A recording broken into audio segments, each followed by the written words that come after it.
Hey everybody, welcome back to your Dawn of Autonomy podcast. I'm Dawn Zoldi, your host and the CEO of P3 Tech Consulting. We're kicking off a brand new month and it is a mouthful. This month is dedicated to OEM system and software leaders, sponsored by Sagetech Avionics. And here we have with us Tom Furey. Welcome back to the show, Tom. Good morning, Dawn. It's great to be back.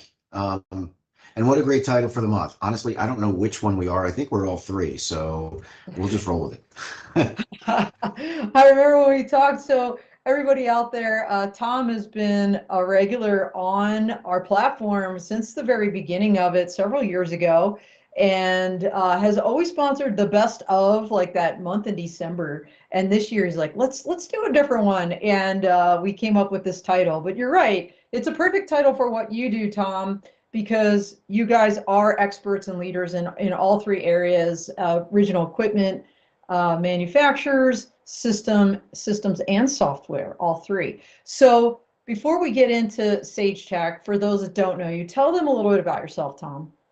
Okay. So me personally, I started my career in the Navy, flying airplanes off aircraft carriers. You can't ask for anything better than that. After that, got into business and a variety of manufacturing, engineering, and then general management roles. About 9 years ago, found myself at Sagetech Corporation and just fell in love with what we were doing, making micro transponders and really starting in that area. In 2019, a few of us had the opportunity to acquire the avionics assets of Sagetech Corporation and start Sagetech Avionics. So we're now coming up on our 5-year anniversary in November.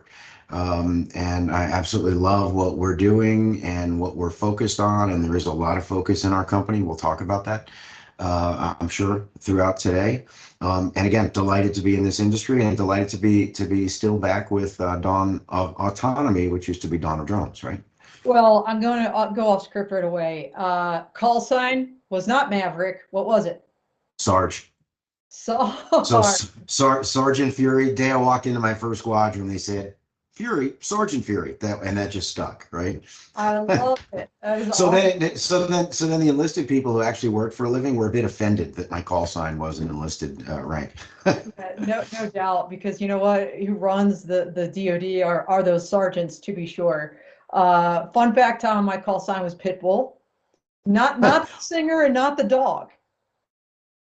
You know what it means, right? So what I was told was that when a pilot has munitions locked on, and basically it's a laser guided munition and it's fire and forget weapon, they say Pitbull. And Yeah, I've launched LGBs in combat and found probably hundreds of them in training missions, and I don't recall ever saying Pitbull. well, But maybe it's an Navy and thing. Air Force have It different might be an languages. interesting, and Yep. or maybe my commander was just totally bullshitting me, and when he decided to give me the call sign and made up this really cool story while we're drinking a Yeah. bourbon. So could be that, could be that. You never know. But anyway, all right. So you kind of alluded to what you all been working on, your mission. So let's get people up to speed for those that haven't watched the last couple shows or don't know a lot about Sagetech Avionics. Tell them what your focus is. So as a company, we have a mission that's ensuring safe airspace through advancing technology, and really we are about airspace safety. And we're a small business, right? So we're a little over 30 people right now. We have to focus because we are very detailed technically, and we make very robust systems and solutions. So we can't do a ton of different things and do them haphazardly or half-assed, half-baked, right? So for airspace safety for us, what that means, and I'm sure we'll get into greater detail of that, is on the civil/commercial side, you're talking about beyond visual line of sight safety. How do we integrate UAS into the national airspace without destroying the very safe yet fragile ecosystem of our current national airspace? So we create certified or certifiable products that help us integrate all aircraft together safely in airspace. The flip side of that, an extension of that same technology, as you and I have talked multiple times, right, is IFF, identify friend or foe. That's about airspace safety. A little different, though. That's about preventing Tower 22 from reoccurring, right? So I've got an aircraft coming in. I know whether this is something I should defend myself against or something that I should welcome back with open arms. So kind of IFF, ACAS and transponders, all those things are all about maintaining the airspace safety that we need. Yeah, so for those that don't know, when we're talking about Tower 22 in Jordan, that's the drone that came in and wound up killing a number of our soldiers on the ground. First, by the way, time in over 40 years that our troops were basically killed from the air, because we've held air superiority all this time.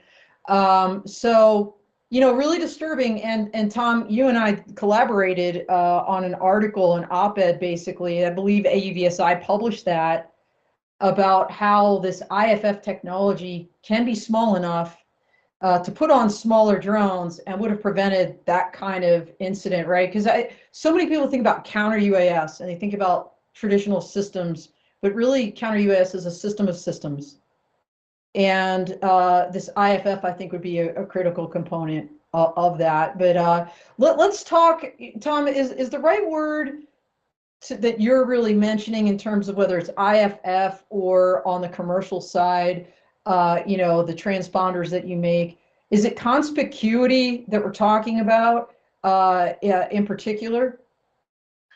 That's a word. Yeah, sure. I wouldn't say that's the right word necessarily, Okay. but that absolutely captures some of it, right? Oh, So kind of, transponders are generally all about being seen, and modern transponders with ADS-B in and now new modes of Mode 5 IFF that are similar to that are to see, and ACAS senses and avoids or detects and avoids other aircraft, right?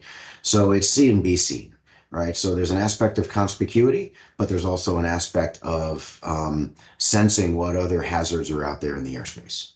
okay, so a holistic kind of approach here. So let's talk about the military side and stay with that for a minute, because that is your MX-12B, right? Your Yep. transponder, IFF transponder. The 12B was one of the first ones, very small, a little bit bigger than a deck of cards. Is that right? In terms of size.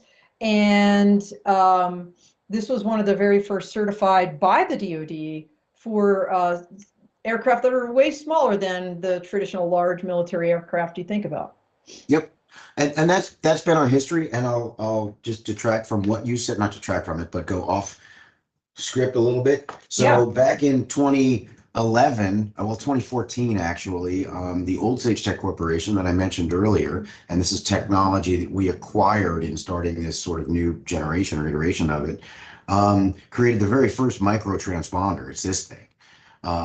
It's literally the size of a business card. So the purpose of this notch, if you can see that, I'll put it on white background, Yeah, I can see it. is so that if you take someone's business card,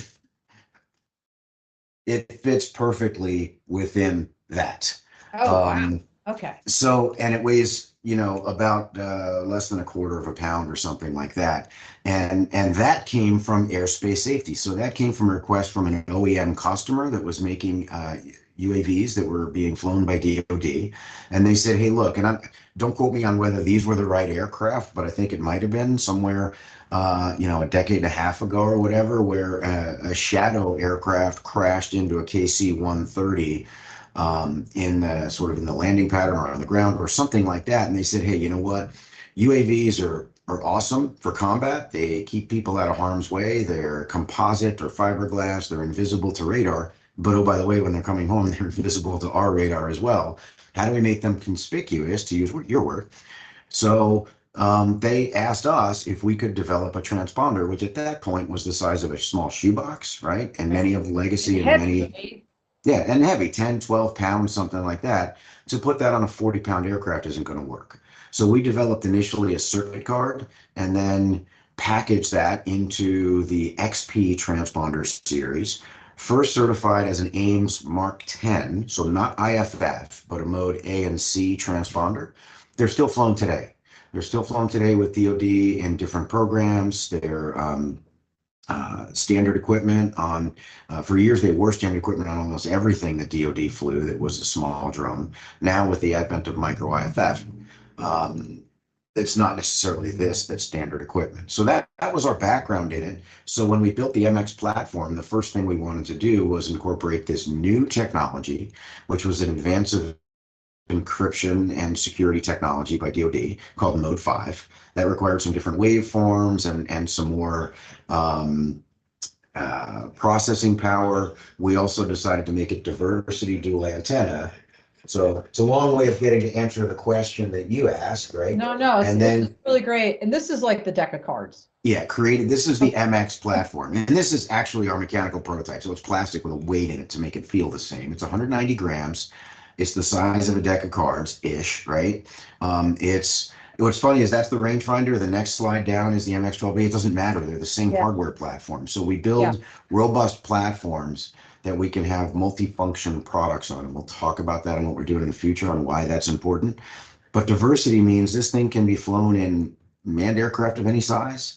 It's full power and it's small enough to go in many small drones. And where you're part of the conversation, where we started and where we have been talking in the past is this IFF technology could assist in protecting us versus incoming enemy aircraft, as well as preventing fratricide, which is one of the key purposes of IFF. So to prevent us from shooting down our own aircraft or shooting and especially killing our own airmen or sailors who are flying these aircraft, right? We don't want to shoot down our own aircraft, so we use IFF to make sure we recognize that if it's friendly, we don't shoot at it, right? This can also protect us from unmanned aircraft, but this, as small and as awesome as it is, right, is still too big, too heavy, too expensive for very small drones. And also, it pairs with a crypto computer. That's not a Sagetech product. There are companies like Viasat and General Dynamics and Raytheon that make those. They work with the NSA on those. Those are very protected. Those would have the encryption codes that rotate, et cetera. Those you don't want to get into enemy hands. Right. So you certainly don't want to have that. That into here because if one of those goes down, they can find it. Yeah. You don't want it. You don't want to go in with a disposable, right, or an attritable drone if you don't have to. So you want IFF, you don't want even the micro IFF size and weight, and you really don't want to put the crypto on that. There are ways to solve that. And we've been working with parts of the DoD talking through that solution. You can make a small IFF, you can have the crypto presented to it in a way that the crypto algorithm, the crypto computer isn't on board. These are all programs that could start engaging in relatively soon. And for me, the ultimate goal is to be able to automate counter UAS. Because right now you can't automate counter UAS because you don't know who's friendly and who's not, right? Yeah. The Israelis have published that they've shot down 40% of their own drones in their counter UAS solutions, right? No, I think it was somebody in the US at Quad A or something like that, who works with the Israelis provided that statistic. But you can imagine that's the case. Think of what's going on in Ukraine and Russia, right? There are drones everywhere, right? Yeah. It's that Jetson land that we thought of, only in a combat way. So if you're going to shoot them all down, you got to know who's friendly and who's not. Wait, didn't the Russians say they put IFF on their small drones? The Russians have IFF that's about this size and a little bigger. So they're not going to be on the small first-person view drones. Okay, gotcha. Right? But they are putting them on their Reaper-like drones, right? Okay. So yeah, they're I wouldn't even say fast followers. They're slow followers in the technology of the United States. And it's not the same as ours. So we're pretty sure that's not our technology that they somehow got. But it is an important problem to solve, the counter UAS problem, to automate it, because I think, as everyone knows, we can't, one guy with a drone buster isn't going to be able to protect the airspace, right? You've got to have an integrated, automated solution that can detect and track and classify every drone that's in airspace to ensure you know who's coming home and you should let them in the gate, and who's not, and you should prosecute them otherwise, right? And then who's maybe questionable. Yeah. IFF can solve that. It's going to take some development, but there are ways to do it to make IFF small enough, cheap enough, and secure enough to not have that crypto on board, yet still provide the same consistent solution with NATO and allies. Not Well, not to go too far off track, but one thing I've heard is, hey, you could do that with UTN, right? Remote ID or whatever. And there are certainly ways to do that. And you can do it with different encryption, AES 256 encryption or whatever, right? IFF is not the only way to identify that something's friendly. But if we're going to be working with partners, which I'm sure we are, if anything happens in Taiwan or anything happens in Russia or any part of the world, right, that's generally a coalition forces, it's got to be compatible throughout that coalition. It took us a decade or more to roll out Mode 5 as IFF to NATO and allied forces. To try and roll out a new system for UAS identification would take as long, right? So why not leverage IFF, make something that's a tweak off of IFF that then is backwards compatible with systems installed today so we can all enjoy interoperability with each other. well, and Tom, we're not even talking about swarms, dark drones, right? Like Yeah. the technology that we're dealing with just continues to advance, and these systems are having a hard time keeping up. This again is kind of a piece of that puzzle, and so I'm excited that you're working on it. But Tom, you mentioned there are developments in addition to some of this R&D and thought leadership you're putting into the counter drone in terms of IFF. Tell us a little bit more about the MX12B transponder, like updates and kind of what's happened since we last left off the story on our last show. Yeah, a couple of things, and some that seem against what we've always done, right? So Yeah. one thing, as you mentioned, updates. So we're working on the fourth version of the MX12B, MX12B V4, really creatively named by us, right? And you can Okay. imagine we've got It's V1, a V2, V3. lot of Roman numerals there, but Yeah, okay. it's awesome stuff. But the V1 was the basic Mode 5 diversity micro IFF transponder, and as you pointed out, the very first one to be certified by DoD AIMS for Mode 5. And then V2 came in with Mode 5 Level 2B out. And V2, V3, and V4 capture and use this technology. This is super important technology. We didn't develop it, we implemented it and got it certified as the first transponder of any size to be certified with Mode 5 Level 2B out. What it is, and I think most of your viewers are going to know what ADS-B is, right? And that's conspicuity in civil airspace, where instead of needing to be interrogated by something and only being visible to ground-based interrogators or secondary surveillance radars, now most aircraft in airspace since 2020 in U.S. airspace, in the world actually, have ADS-B where a few times a second, like 6 times a second, they're broadcasting. We've talked in the past, it's the Horton Hears a Who thing. I'm Well, here, I'm here, I'm here, it's right? my level like Dr. Zeus. So Yeah, keep mine too. That's my engineering team like helps me dumb it down into something I can understand with colorful pictures, right? But ADS-B is that continuous broadcast, continue periodic broadcast, but it doesn't require an interrogation, and therefore it can be passively received inside of another aircraft or here at my desk or you name it, right? And that passive reception is important because now Mode 5 Level 2B is essentially encrypted ADS-B. So instead of needing to be interrogated by a Mode 5 interrogator, you're just, when you turn this on, right, you're broadcasting automatically encrypted, secure information about yourself that you're friendly and maybe some flight-based information. Now, this is great because now for that airspace situational awareness, for the picture your JTAC on the ground from the Air Force, right? Your Joint Terminal Air Controller. We used to call them FACs, forward air controllers, right? You don't want him with an interrogator broadcasting his position well, with an active emitter, but you'd love him or her to understand what's in the airspace and whether it's friendly or not, right? Well, along comes Mode 5 Level 2B. It's not going to tell you who's not friendly, but it's going to tell you who is friendly, and you can figure out the rest, right? yeah. So this passive Mode 5 Level 2B is important. That was the V2 with the transmitter. V3 is the Mode 5 Level 2B receiver, all incorporated now, so they build on each other. So MX12B V3 has standard Mode 5 Level 1s and 2, plus all the civil modes and ADS-B in and out. But then it adds the V2 capability of Level 2B out, and then the V3 capability of Level 2B in.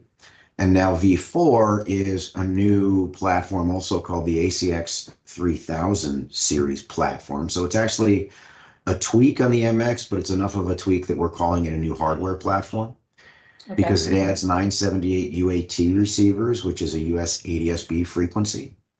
It adds much stronger processing power and a lot more memory. So now we can incorporate ACAS, we can incorporate aircraft protocol translators, other things into the box that would normally have to be a bunch of accessories around the box or other boxes. So that MX-12B V4 we're just now developing. Okay, so this V4, because it's IFF, that's military, right? But you mentioned, this ACX 2000 has so many other functionalities. Are there also commercial customers that would use this then? Absolutely. So as you point out, right? So if you remember this, the pictures that flashed up Yeah, was an MXR rangefinder and an MX-12B, and they looked the same with they a did. different label. And then there's also an MXS, which is the civil transponder with ADS-B in and out. It looks exactly the same with yet a different label, right? So Yeah. we build these different, we build a robust, flexible platform that we can create different products off of. The ACX 3000 can be a civil transponder, and we've already started working with the FAA on the certification of that. So that can be used just like an advance of the MXS as a civil transponder. We're incorporating the MXR rangefinder, which is an interrogator function into it as a civil interrogator, and we can host ACAS on it. So all in this one box, that's literally just a couple of millimeters bigger than the MX. Um, it's going to have, for civil side, it's going to have civil transponder, it's going to have interrogator, it's going to have ACAS. It's an all-in-one DAA solution that is then compatible with a matrix-based radar or an Echo 9 radar or something like that for non-cooperative traffic sensing, right? So that's Oh, the civil okay. version of it. Yeah, The yeah. same military version of that, we add mode 5 to it. We add mode 5 level 2B in and out to it. We can add ACAS. Now you could have, in a crowded combat environment, nobody's broadcasting ADS-B, but you could be utilizing mode 5 level 2B, which is a secure version of that, to recognize other friendly aircraft and making sure you're avoiding collisions with those. You can also use it as a sensor to determine, hey, I've got 16 drones in the airspace, but I can tell that these 6 of them are friendly. So therefore, these other 10, I've got to investigate further to determine whether I need to shoot them down. So that'll be the ACX 3000M series, just military series. And Okay. that's really just kind of software firmware changes to incorporate the military encryption and security technologies. The hardware platform won't change. Okay, so you've got a wide range of stakeholders on both the DoD side, including partner nations, as well as on the commercial side. Share with us some success stories. You mentioned beyond visual line of sight. You mentioned UTM. I'm curious if you're working with any companies on that front, or even to the extent you can share on the military side. How are folks successfully using your technologies for this safety function that you've been talking about?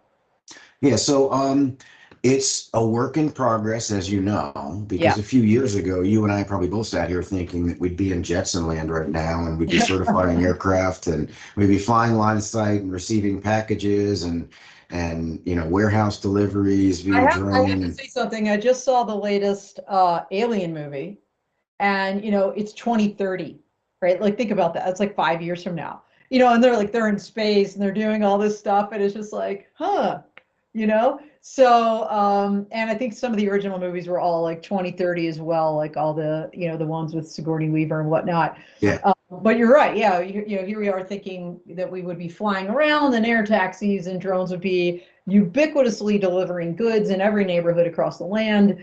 And we're not quite there yet.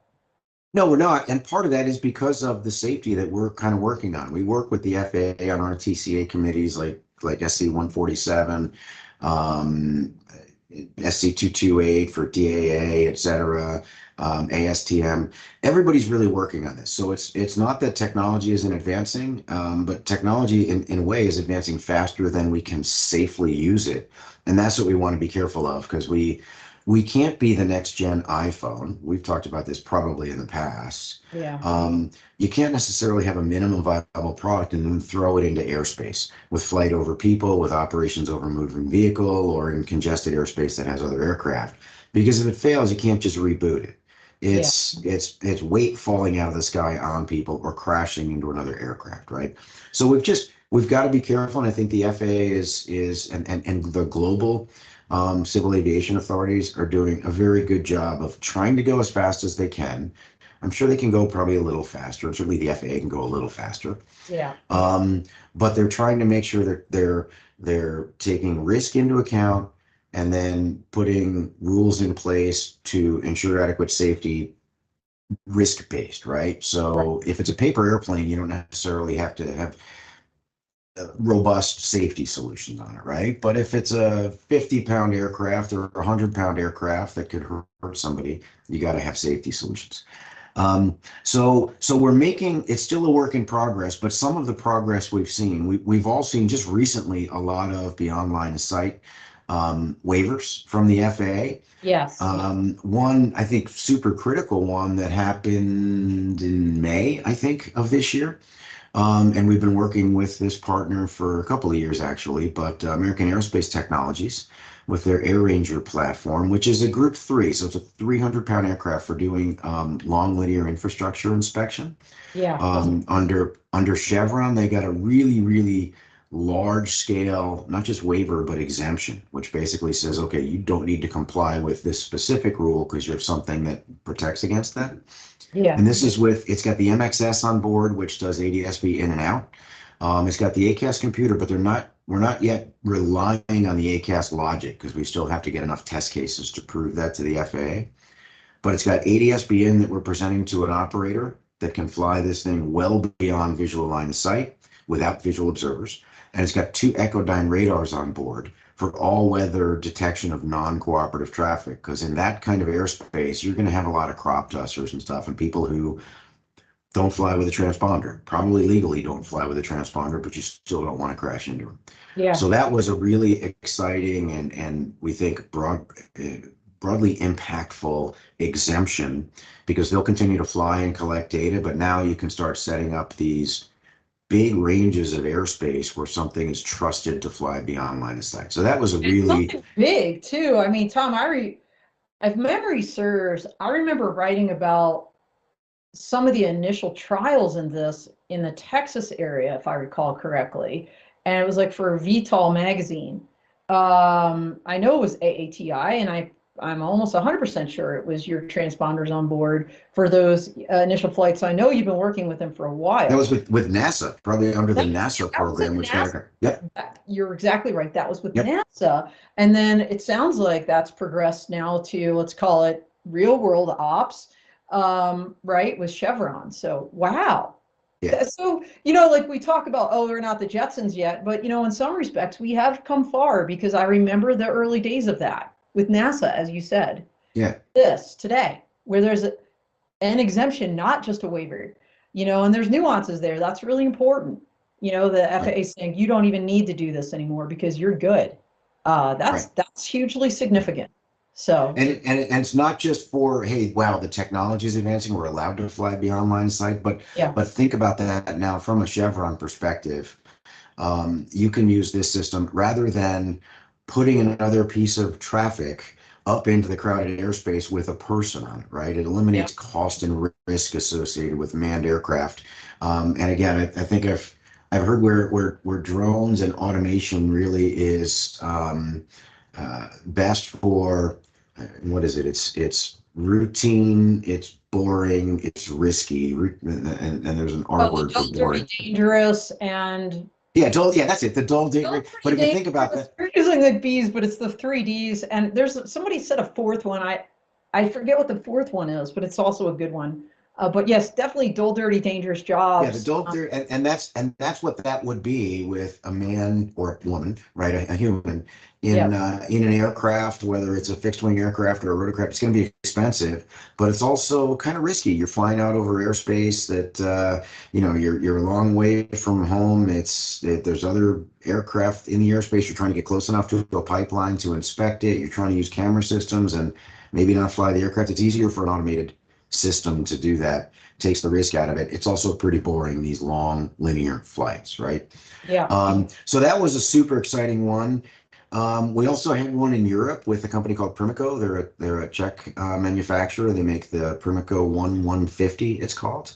Okay. And they got a broad clearance for it's like a type cert, but it's not quite a type cert, right? For safe flying of the Primico 150, and that uses our MXS ADS-B in and out transponder Now, in is Europe that too. in Czechoslovakia or more broadly across Europe?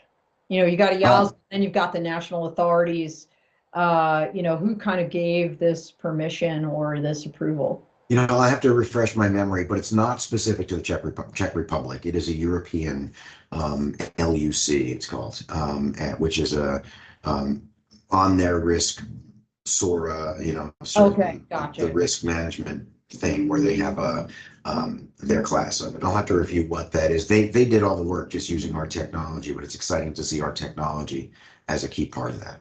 Well, yeah, globally, right? So we're not just Yeah. talking the United States, now we're talking across Europe, which is also very significant. So, man, lots going on. So, Tom, what else? Like you and I have talked so many times, and you keep honing, refining, adding, developing as we go. Kind of what's on the horizon here for the rest of this year, Yeah. 2024, as we close this year out. I can't believe we're almost into quarter four. I know, me neither. But and I think we'll hopefully see some contract work here, but we've been working with DoD on this, on doing an about face as a company. I say that tongue in cheek, but we got to make something bigger and heavier, Don, because we're just making things too small. Okay, Not really, you're gonna have but to explain this one to me because yeah, you alluded to that earlier. you just convinced This me the is, size of a credit card or a deck of yeah, cards is really cool. So why is bigger better? What are we talking about here? this isn't your typical Sagetech product, but these are prototypes of Sagetech products. But it's the innovative team that we have here, and we are almost all engineers, right? Other than like Ashley and myself, I think we're all engineers. Yeah. It's an MCX. We No, can we have that one, here we go. right? Yeah. So what we've been talking to DoD about is they have capabilities in their aircraft that are Mode 4 or Mode 5 IFF that are not able to advance. They're obsolete or becoming obsolete, but they're also big, unwieldy, and hard and expensive for the DoD to upgrade, right? To Okay. include things like Mode 5 Level 2B or UAT, which includes weather on your 978 frequency ADS-B, to include ACAS down the road, et cetera. So what we did was say, hey, you know what? Kernels, we can do that. Let's go show you in your CH-47 Chinook simulator what our box can do. But we I smiled, know, Tom, because you said colonels, and I was thinking he's talking to the Army because a Navy guy, that's a right? captain, right? Yeah. So, all right. So, and then you said And we're Chinook. talking to everybody, right? I I'm use that connecting the as an dots. example, right? We're talking within DoD, Yeah. but they they said, but we can't change the aircraft, right? So that's a problem that you've got in legacy fleets, right? You've got thousands of aircraft across DoD that are With the built a big certain box. way. And for me to say, go use this, which, oh, by the way, seems awesome, except what it means to them is now I've got to drop an Ethernet line to some place in the aircraft. I've got to get rid of the 1553 legacy data bus I'm using and use Ethernet and plug it into my control system differently, et cetera. So this may be better, faster, smaller, and cheaper than the box they have today, but the overall cost of ownership to it may be approaching, if not more than their current products because of all the changes they'd have to make to adapt this to a legacy aircraft. So we Okay. said, not to worry, sir. We'll just put it in here and we can put the crypto in with it.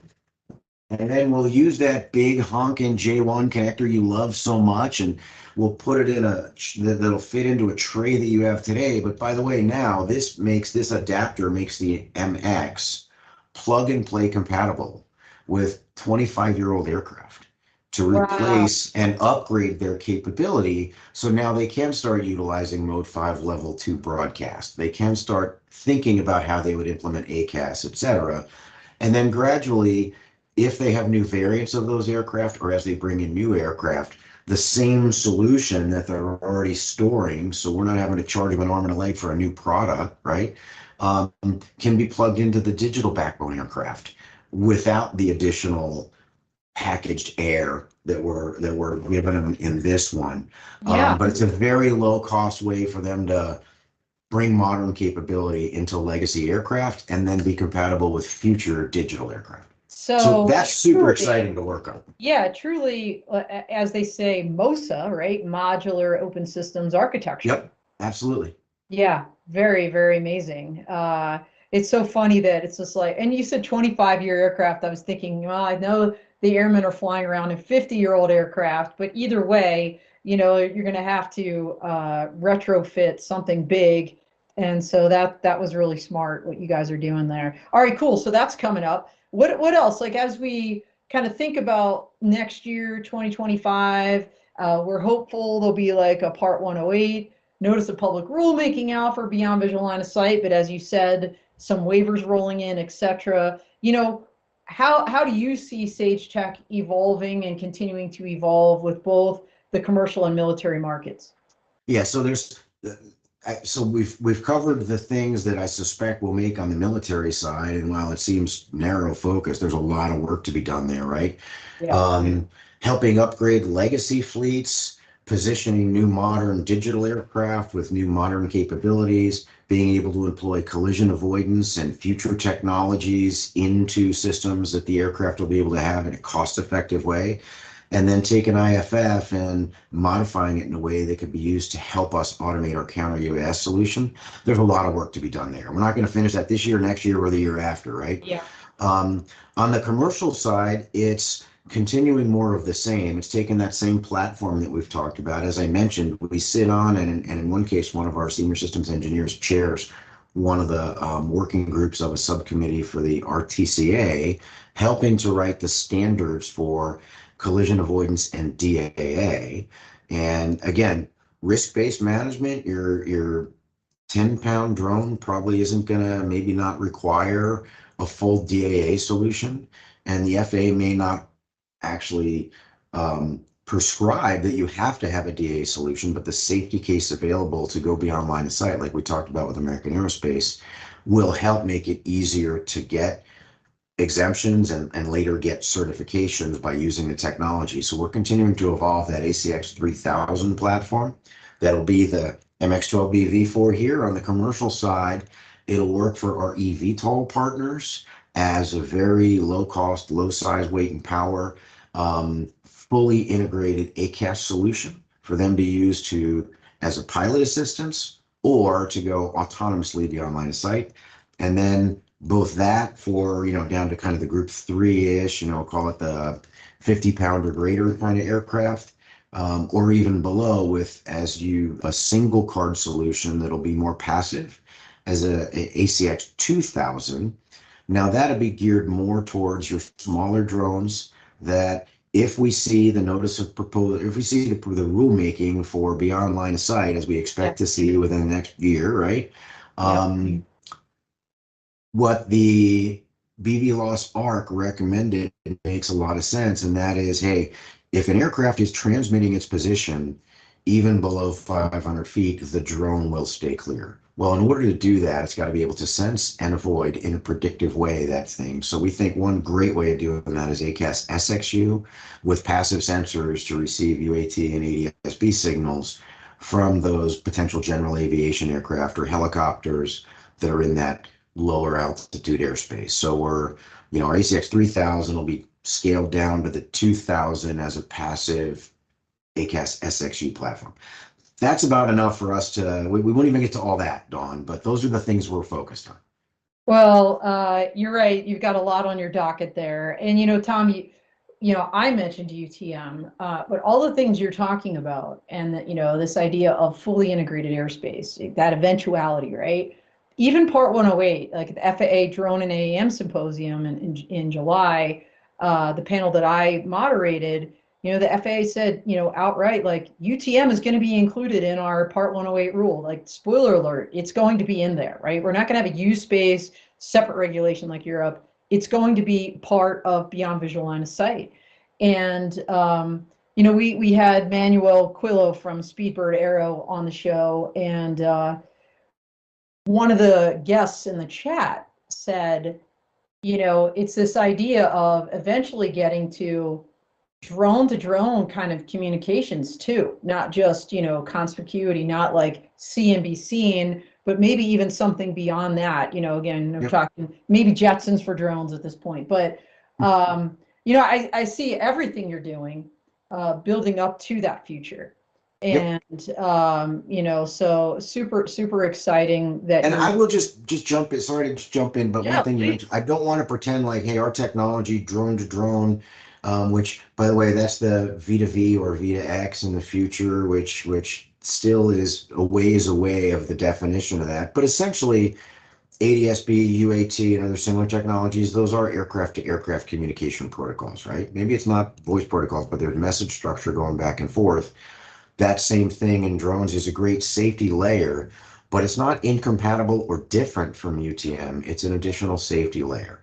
So in a UTM world, everything that's in the UTM should be ideally visible to each other and can be deconflicted in the airspace, right? A couple of things could happen though.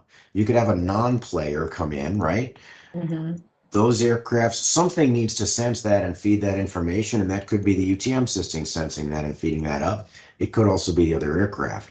If there are risks of failures, and we've all had cell phone signals cut out, etc., if there's a loss of communication, even temporarily, having an onboard backup that can sense and avoid other aircraft to provide that safety case is important.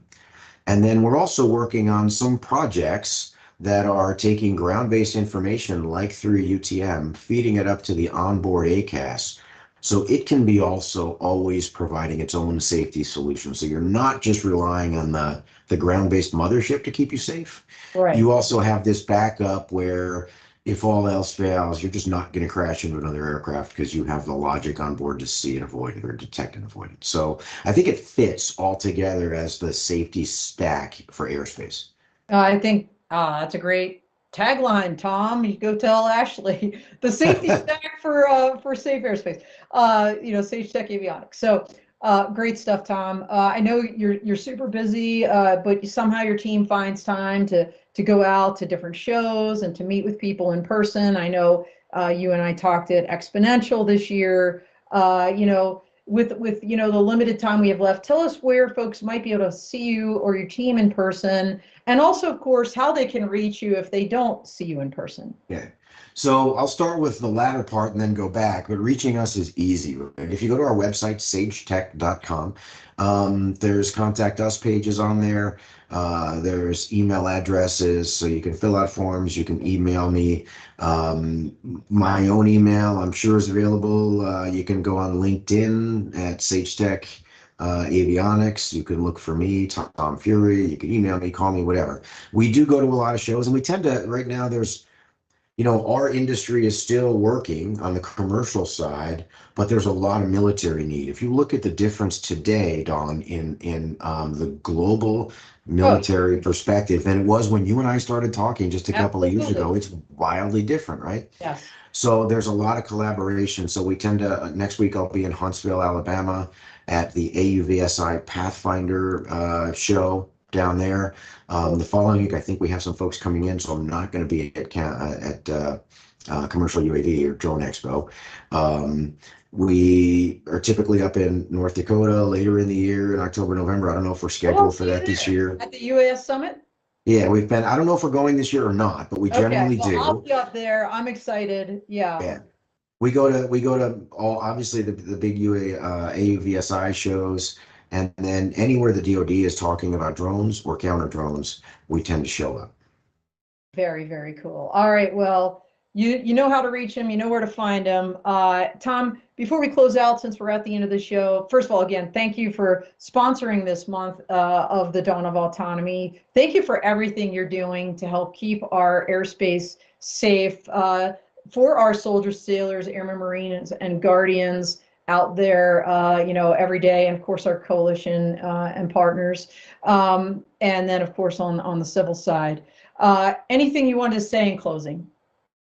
No, just by the way, thank you for what you do. And we only talked about it for a second here, but the systems part of what you'd said on the OEM software Yeah. and systems, I think the systems aren't just like an ACX 3000, which is the system, I would say. Yeah. It's the collaboration with, for example, Matrix Space or Echodyne on the radar side, to Dalian, for example, on the vision system side, working with people like Invention and Micropilot on the autopilot side. These are systems that the aircraft need to be cohesive so that they can be safe. So as an industry, it's critical for us to collaborate, and I think you do a great job of bringing us all together. Oh, well, thank you, Tom. I appreciate that.